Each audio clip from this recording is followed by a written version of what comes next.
já deve ter ouvido falar em combustíveis fósseis, né? Os quais são petróleo, gás natural e carvão mineral. O petróleo a gente consegue transformar gasolina e outros combustíveis. Bom, ao ouvir a palavra fósseis, imaginamos que esses combustíveis se derivariam de ossos, mas não é feito de ossos como no sentido tradicional, de ossos de dinossauro. Esses combustíveis se formam a partir da decomposição da matéria orgânica, como de plantas e de pequenos organismos que ficaram no solo há milhões de anos atrás. Sob condições de alta pressão e temperatura, essa matéria orgânica se transforma em hidrocarbonetos, que são os principais componentes dos combustíveis fósseis. Hoje vocês entenderão qual a origem desses combustíveis, como eles são formados e qual a sua relação com a química e quais os seus possíveis impactos e benefícios na sociedade.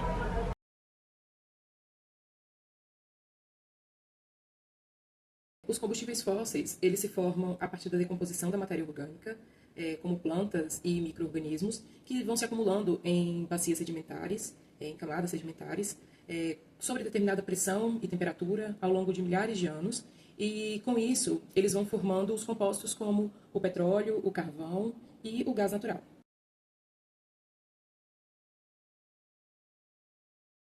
Umas alternativas ao uso dos combustíveis fósseis poderia ser, por exemplo, o uso de biocombustíveis, de energia solar, energia eólica, uso do hidrogênio como fonte de geração de energia, de combustível.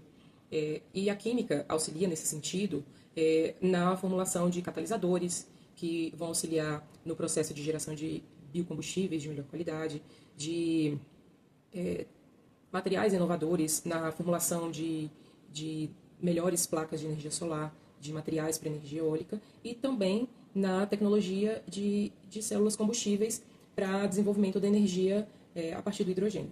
Os combustíveis fósseis são o petróleo, o carvão mineral e o gás natural. O petróleo é uma mistura complexa de hidrocarbonetos, que são moléculas formadas por átomos de carbono e hidrogênio. Além dos hidrocarbonetos, o petróleo contém pequenas quantidades de compostos sulfurados, nitrogenados, oxigenados, resinas, asfaltenos e metais como ferro, cobre e zinco. A composição exata do petróleo pode variar dependendo da sua origem, mas os hidrocarbonetos são sempre os componentes principais. Esses hidrocarbonetos podem ser de diferentes tipos, como alcanos, ciclanos e aromáticos. O petróleo tem uma ampla gama de funções e aplicações, sendo uma das principais fontes de energia e matéria-prima para diversas indústrias. Ele é refinado para produzir combustíveis como gasolina, diesel, querosene e gás liquefeito de petróleo, essenciais para o transporte e aquecimento. Em algumas regiões, o petróleo é utilizado para gerar eletricidade em usinas termoelétricas. Além disso, serve como base para a produção de uma variedade de produtos químicos e materiais, incluindo plástico, fertilizantes, solventes e fibras sintéticas. Derivados do petróleo são usados para fabricar óleos lubrificantes que reduzem o atrito em máquinas e motores. O asfalto, um subproduto do refino do petróleo, é utilizado na construção de estradas e pavimentação. Muitos produtos de uso cotidiano, como cosméticos, detergentes e medicamentos, também são fabricados a partir de derivados de petróleo. O carvão é composto principalmente por hidrocarbonetos, assim como no petróleo, com moléculas de carbono e de hidrogênio. Além desses elementos, o carvão também contém oxigênio, enxofre e cinzas. A quantidade de carbono presente na estrutura do carvão determina seu tipo e pureza. Quanto maior o teor de carbono, mais puro e com maior poder energético é o carvão. Em suas funções e aplicações, o carvão mineral é amplamente utilizado devido às suas diversas funções e aplicações. Ele é uma importante fonte de energia para a geração de eletricidade em usinas termoelétricas, sendo responsável por cerca de 41% de energias elétricas mundial.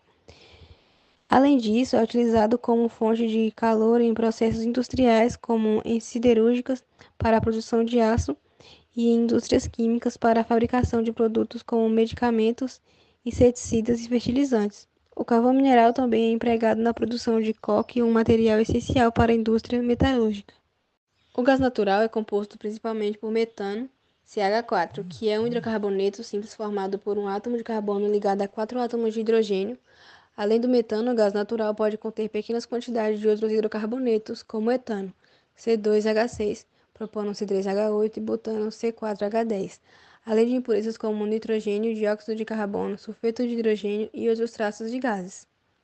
Quanto às suas funções e aplicações, ele é uma importante fonte de energia para a geração de calor em residências e estabelecimentos comerciais, substituindo o gás de cozinha comum.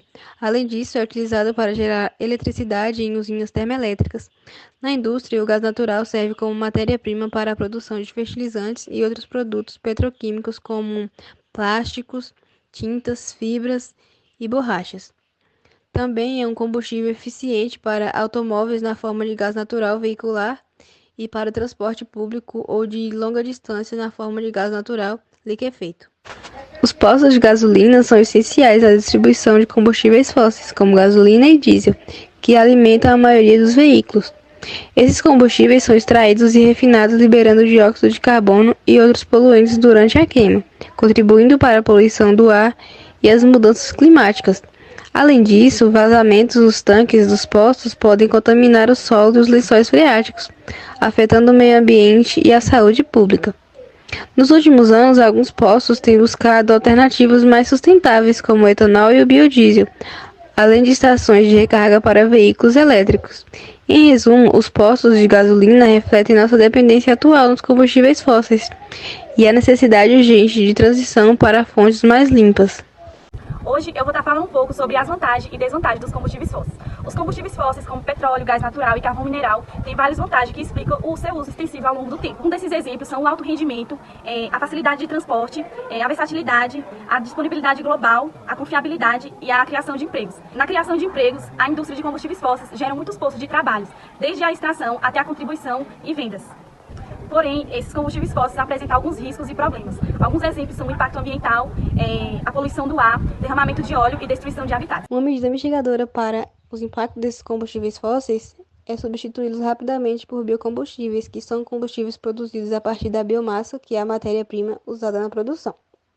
A biomassa é toda matéria orgânica, animal ou vegetal, derivada de produtos agrícolas. Um exemplo é o bagaço da cana. Na cidade de Iraquara já existe uma unidade de processamento de biocombustíveis que é a chamada Oleoplan, fundada por Marcos Buff. A fábrica atua no setor de processamento de soja e produção de biodiesel. A Oleoplan tem unidades de processamento em Varanópolis, no Rio Grande do Sul, e na cidade de Iraquara. Lá é produzido farelo, biodiesel e glicerina. O biodiesel é o destaque, sendo um combustível renovável feito a partir de óleos vegetais, como o óleo de soja. Ao produzir biodiesel, a empresa contribui para a redução de gases de efeito estufa e poluentes, promovendo uma alternativa mais limpa aos combustíveis fósseis.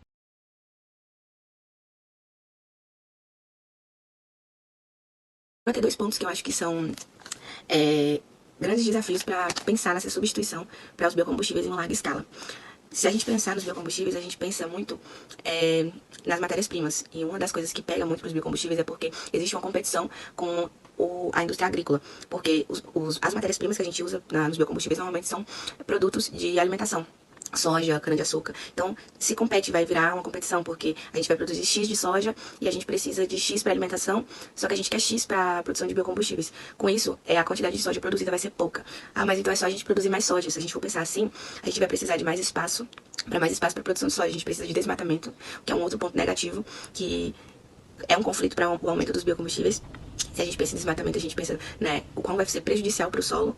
E se a gente pensar também em aumentar, a gente pensa em grana, em dinheiro, então vai ser mais caro. A gente precisaria de um dinheiro, uma grana bem grande para poder aumentar a produção, aumentar mais o território que é produzido soja, por exemplo, para daí a gente conseguir produzir mais biocombustíveis e aumentar essa produção e reduzir a de combustíveis fósseis. É impossível? Não é impossível, mas se a gente for olhar para a realidade de hoje, não só do Brasil, mas do mundo, eu acho que são pontos que precisam ser observados. Essa questão de desmatamento, por exemplo, a gente está passando por um período que a gente está vendo o quanto o nosso planeta está cansado, ele já está no seu limite. Então, se a gente for lá e vai desmatar mais áreas, por mais que biocombustíveis é um método mais de qualidade para o planeta, por exemplo, a gente sabe que a gente tem esses desafios que precisam ser enfrentados e que, às vezes, se você botar na balança, não vai valer tanto a pena. Então, são pontos que precisam ser observados para a área, para a gente pensar, se a gente pensar em aumentar a produção de biocombustíveis para superar e ficar em grande escala, a gente tem que pensar nesses pontos que eu acho que é importante para não prejudicar mais o nosso planeta. E pensar também na questão alimentícia, porque gera um conflito. Se a gente não produz mais, a gente vai produzir a mesma quantidade dessa matéria-prima, a gente vai precisar daquela mesma quantidade para alimentação, a gente não vai ter. Então a gente vai ter um aumento no valor dos alimentos. Com isso vai gerar prejuízos na alimentação da população, porque ficou mais caro, a gente não consegue comprar. Então são pontos que precisam ser pensados e avaliados antes de pensar nessa produção de larga escala. Tem que ponderar, botar numa balança, ver se vai valer a pena o aumento dessa produção. Eu acho que esses são os maiores desafios se a gente for pensar nessa questão. É inevitável que ocorra essa mudança da utilização dos combustíveis fósseis para as energias renováveis. Por quê? Porque a fonte dos combustíveis fósseis, ela é esgotável, então não vai ter o tempo todo. Já as energias renováveis, elas são inesgotáveis porque elas são renováveis, então a gente vai reutilizando, então a gente vai acabar mudando 100% para as energias renováveis, é o meu ver, e daqui a alguns anos essa vai ser a nossa realidade. E a gente tem que pensar no nosso planeta Terra, a gente tá com ele pedindo socorro, e os combustíveis fósseis, eles emitem muitos gases, e o aquecimento global fica maior, então a gente pensar nessas energias renováveis, que ela vai gerar menos dano pro nosso planeta. E eu acho que tem essa vantagem dos renováveis também, porque tá em todo lugar, a gente consegue tá em todo lugar, e já os fósseis não. Você vai procurar, você encontrou, beleza, se você não encontrar, você vai ficar caçando. Então, eu acho que são esses pontos positivos que vai fazer com que a gente vai mudando gradativamente para as energias renováveis, e daqui a uns anos a gente não vai mais utilizar combustíveis fósseis. Eu acho que também não vai ser algo não, eu acho que a gente vai utilizar combustíveis fósseis, vai reduzindo a produção, o consumo, e daqui a algum tempo, eu não sei dizer assim quanto tempo, mas a minha opinião é que daqui a algum tempo a gente não vai mais utilizar e vamos estar focados apenas em energias renováveis, tentando salvar o nosso planeta.